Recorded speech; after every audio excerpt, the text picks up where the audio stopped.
We continue Coriolanus from Plutarch's Lives, translated by John Dryden, revised by Arthur Hugh Clough.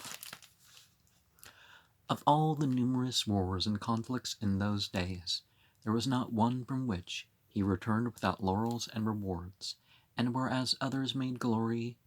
the end of their daring, the end of his glory was his mother's gladness, the delight she took to hear him praise and to see him crowned, and her weeping for joy in his embraces, rendered him, in his own thoughts, the most honored and most happy person in the world. Epaminondas is similarly said to have acknowledged his feeling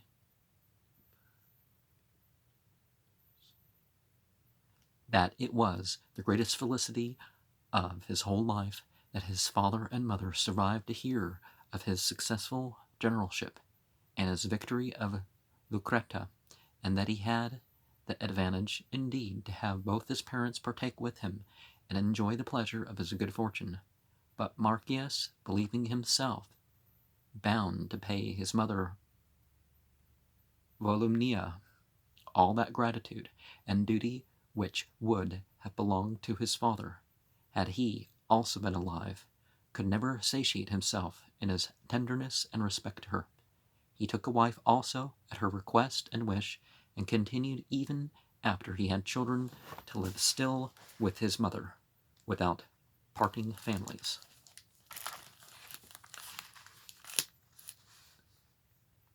And duty to parents is a very important thing. It doesn't mean that you have to accept their religion or something, or claim to what right and wrong, but it's, doing good to reflect good upon them and that sort of thing, and fair treatment and all that is very important to uphold. The repute of his integrity and courage had by this time gained him a considerable influence and authority in Rome, when the Senate, favoring the wealthier citizens, began to be at variance with the common people, who made sad complaints of the rigorous and inhumane usage they received from the money-lenders. For as many as were behind with them, and had any sort of property, they stripped off all they had by the way of pledges and sales, and such as, through former extractions, were reduced already to extreme indulgence, and had nothing more to be deprived of. These they led away in person, and put their bodies under constraint, notwithstanding the scars and wounds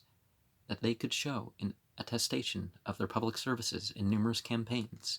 the last of which had been against the Sabines, which they undertook upon a promise made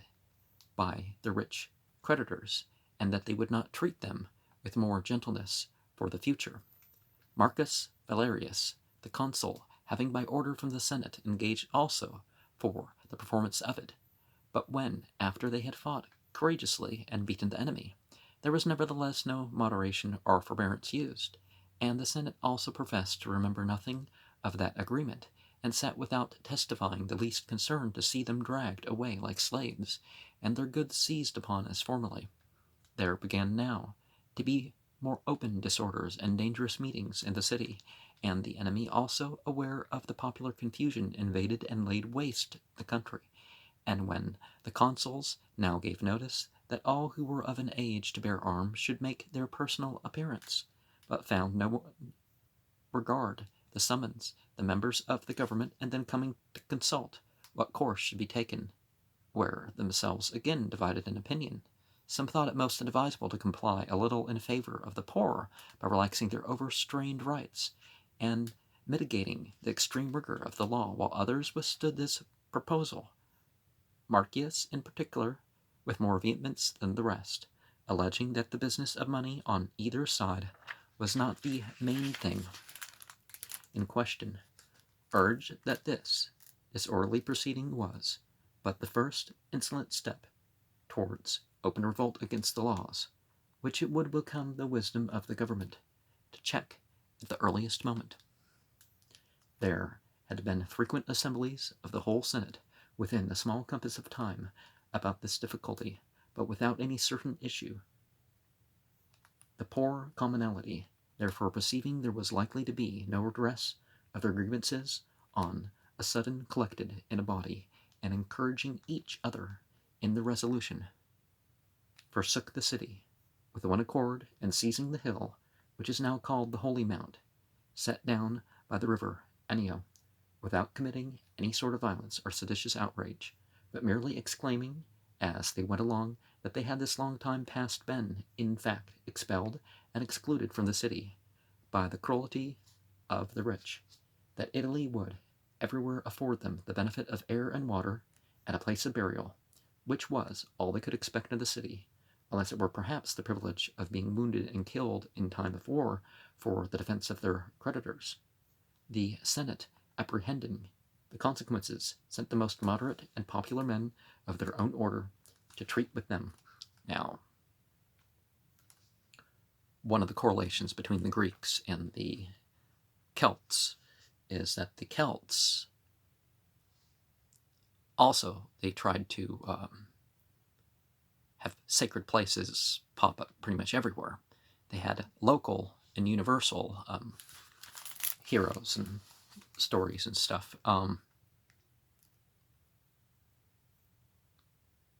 Menenius Agrippa,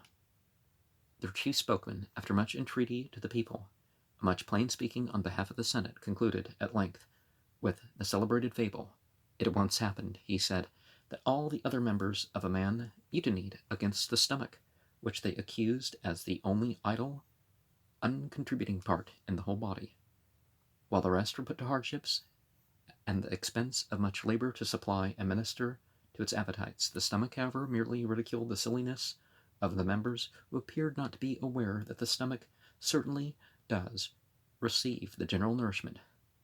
but only to return it again and redistribute it amongst the rest. Such is the case, he said, ye citizens, between you and the Senate. The counsels and plans that are there duly digested convey and secure to all of you your proper benefit and support. A reconciliation ensued, the Senate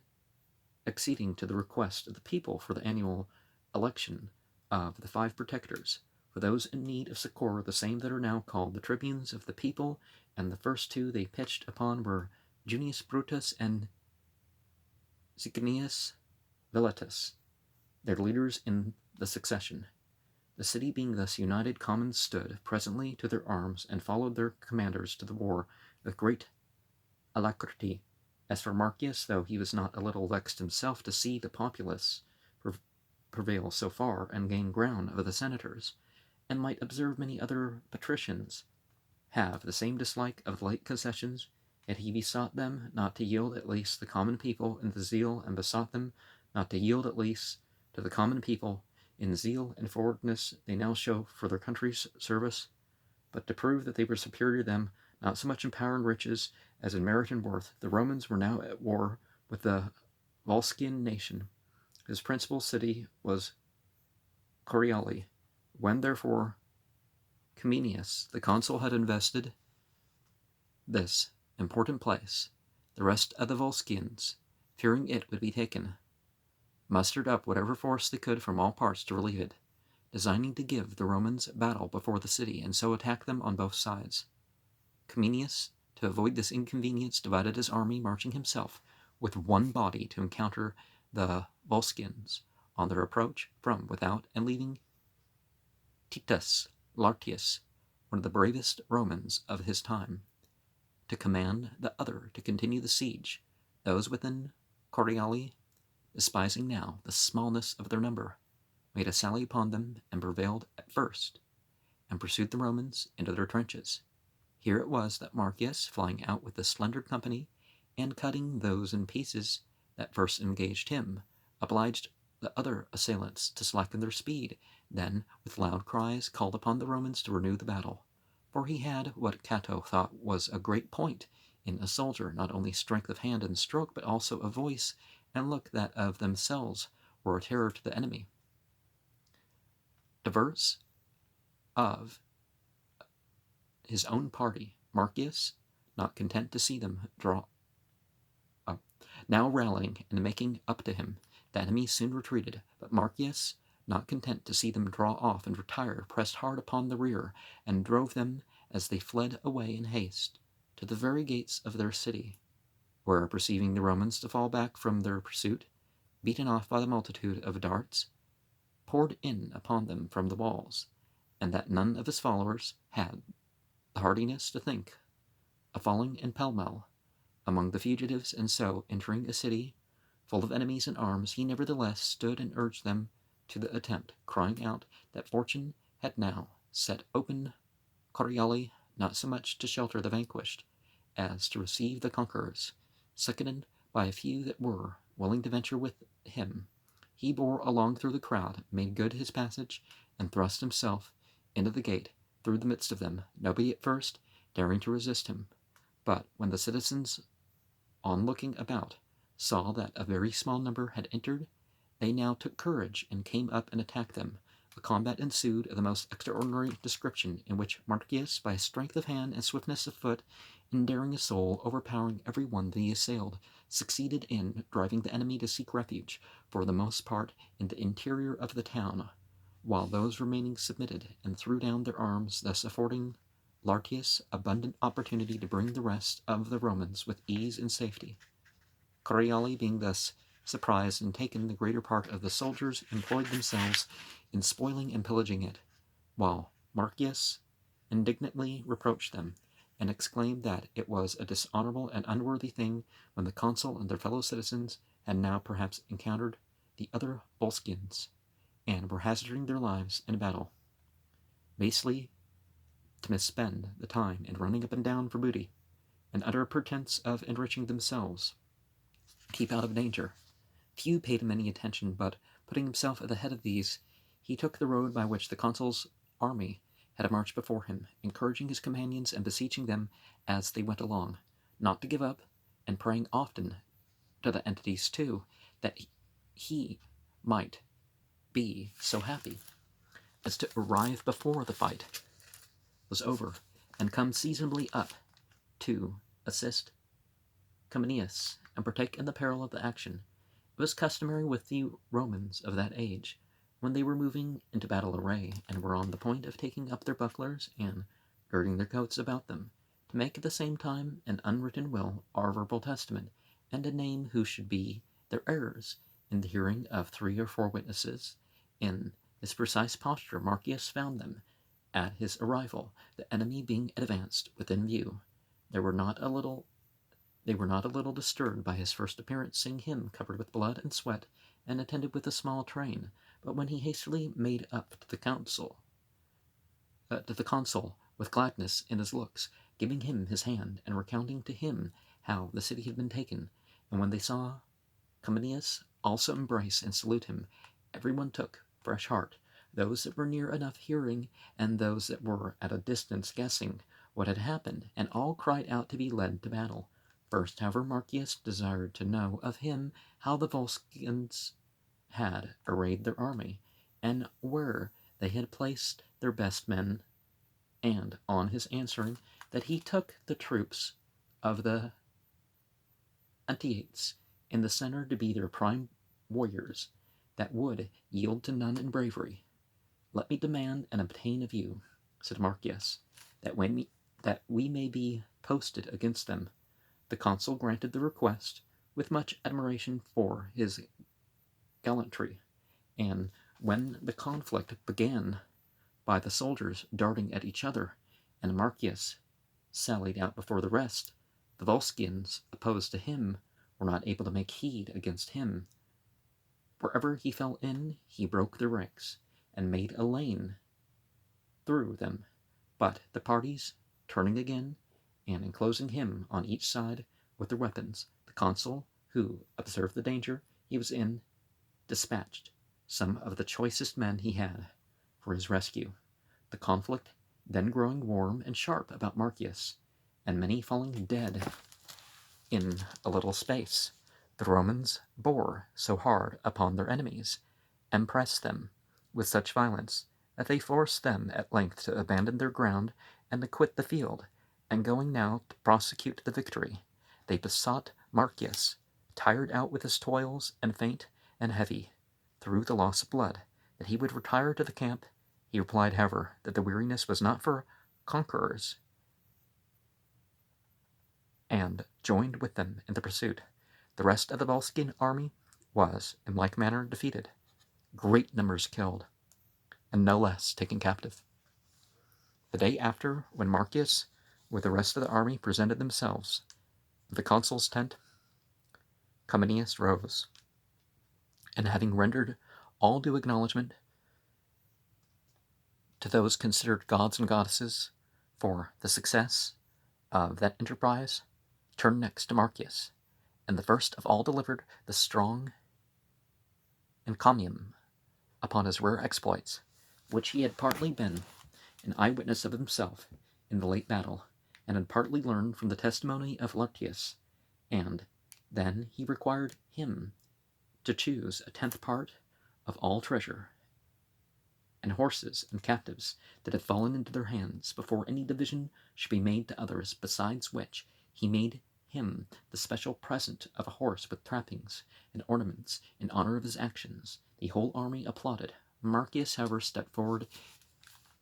and,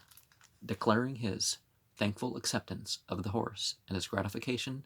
at the praises of his general, said that all other things, which he could only regard rather as mercenary advantages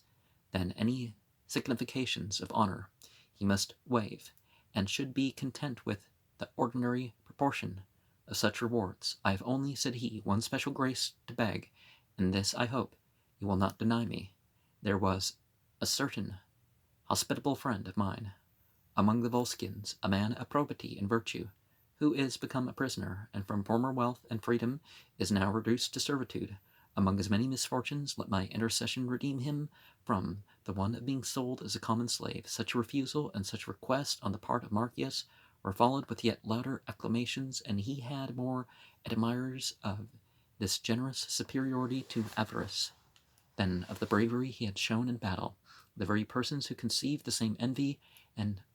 despite to see him so especially honored, could not but acknowledge that one who so nobly could refuse reward was beyond others worthy to receive it, and were more charmed with that virtue which made him despise advantage than with any of those former actions that have gained him his title to it.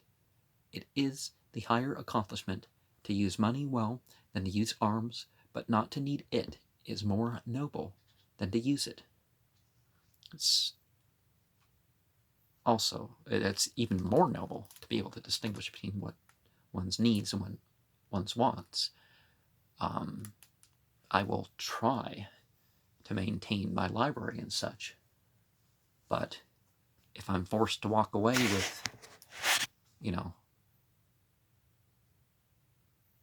this box right here and put this book on the other side, and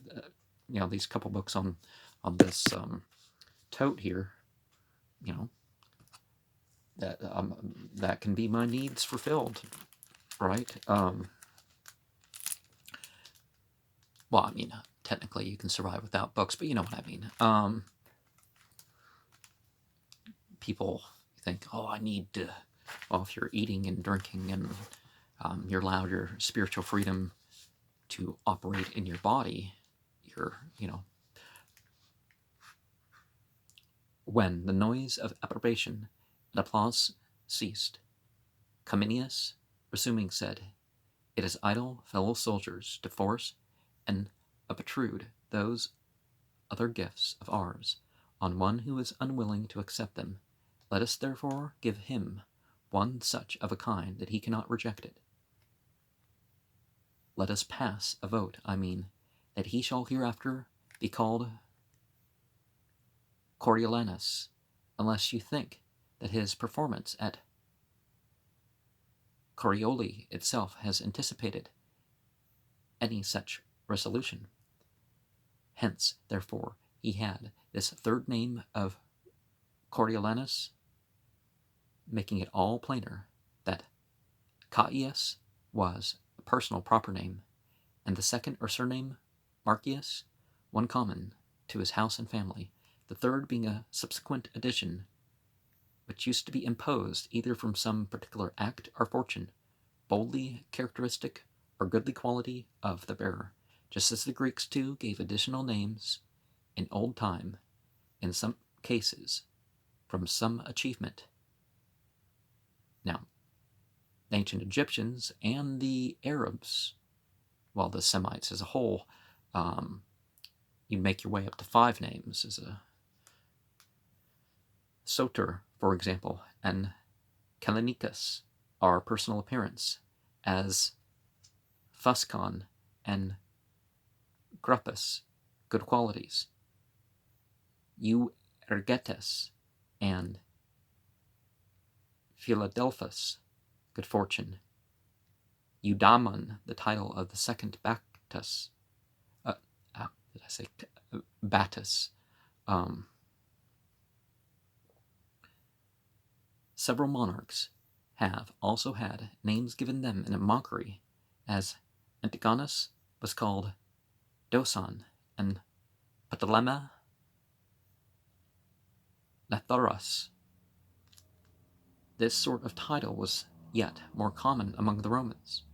One of the Metelli was surnamed Diadematus because he walked about for a long time with a bandage on his head to conceal a scar, and another of the same family got the name of Keller from the rapidity he displayed in giving a funeral entertainment of gladiators within a few days after his father's death, his speed and energy in doing which was thought extraordinary. There are some, too, who even at this day take names from certain causal incidents at their nativity. A child that is born when his father is away from home is called Proclus, or Posthumus. If after his disease, and when twins come into the world, and one dies at the birth, their survivor has the name of Vapiscus. From bodily peculiarities, they derive not only their Celes and Nigers, but their Kaki and Cladii. And I'm giving that a more Greek pronunciation, but they just mean, that they were not what we might call black in America, but they were actually solid Negroid.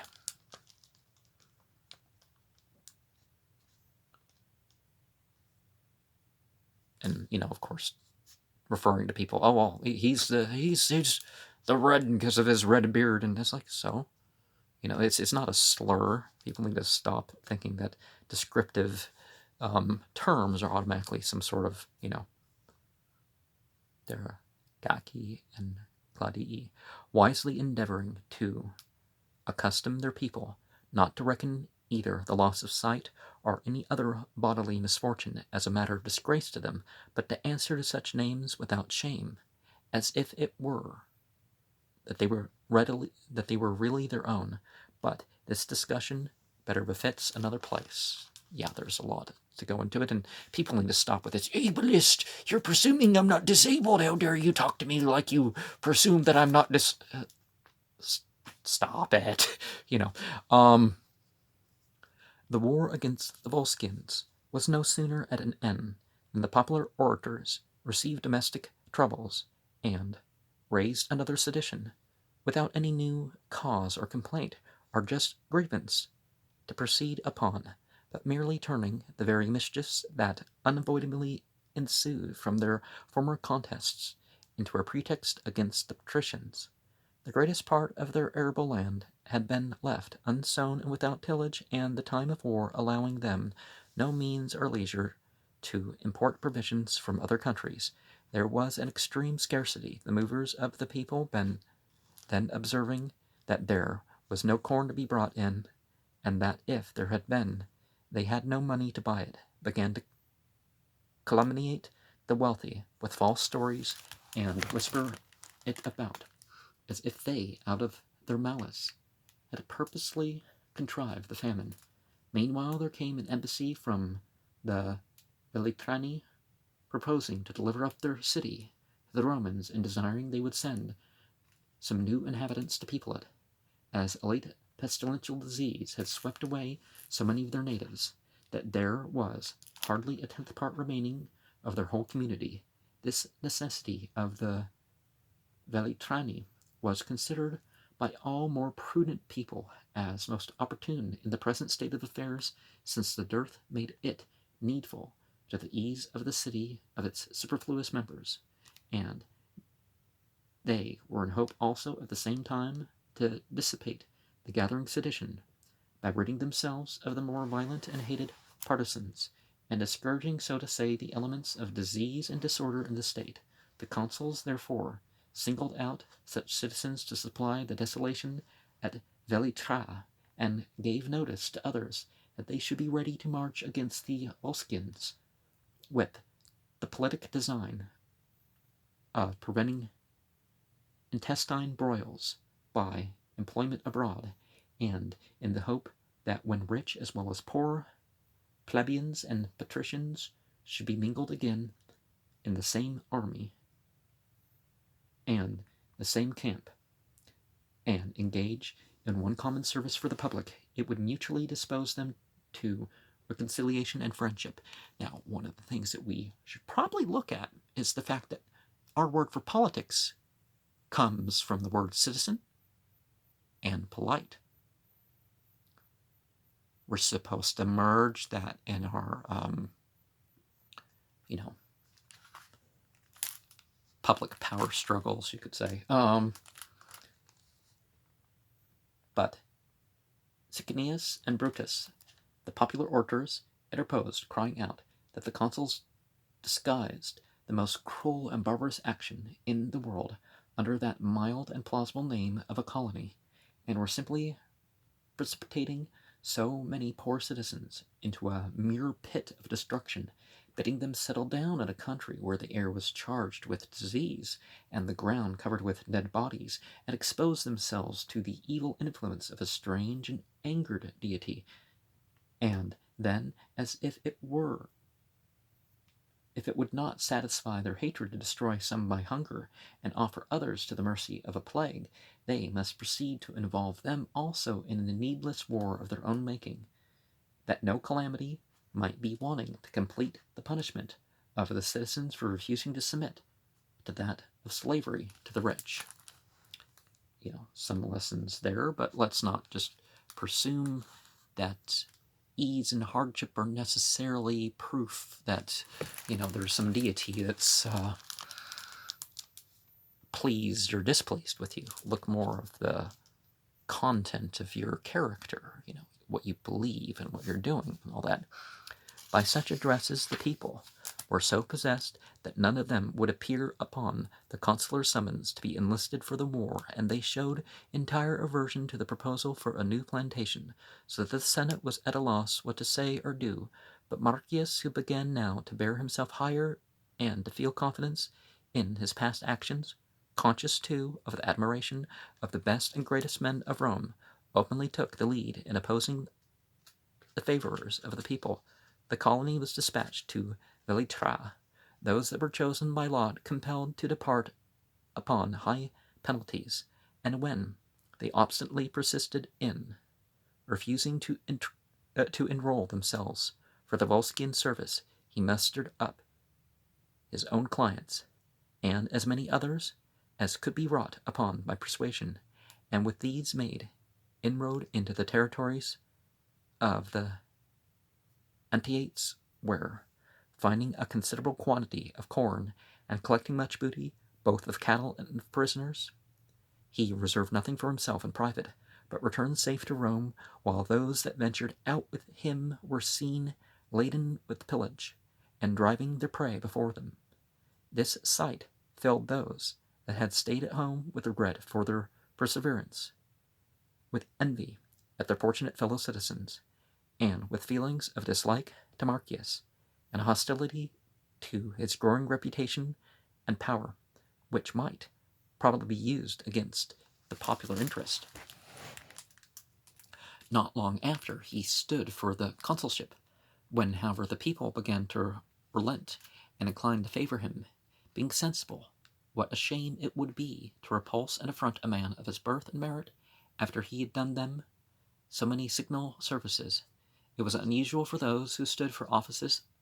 among them to solicit and address themselves personally to the citizens, presenting themselves in the forum with the toga on alone, and no tunic under it, either to promote their supplications by the humility of their dress, or that such as had received wounds might more readily display those marks of their fortitude. Certainly it was not out of suspicion and bribery and corruption that they required all such petitioners of their favor to appear ungirt and open, without any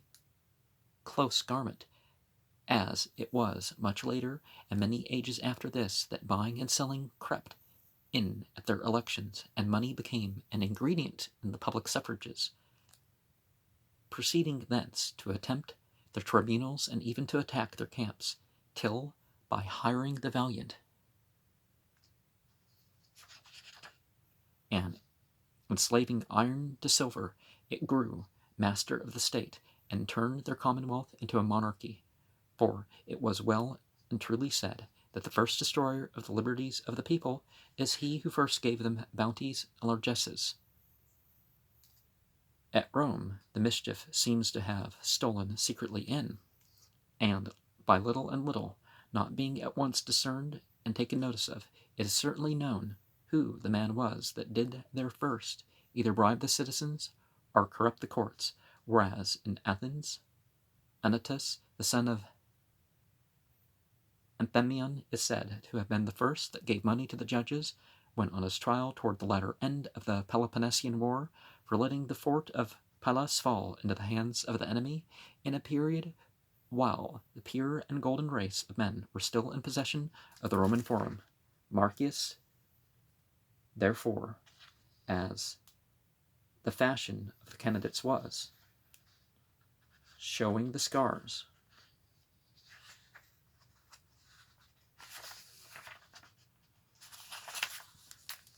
and gashes that were still visible on his body from the many conflicts in which he had signalized himself during a service of 17 years together,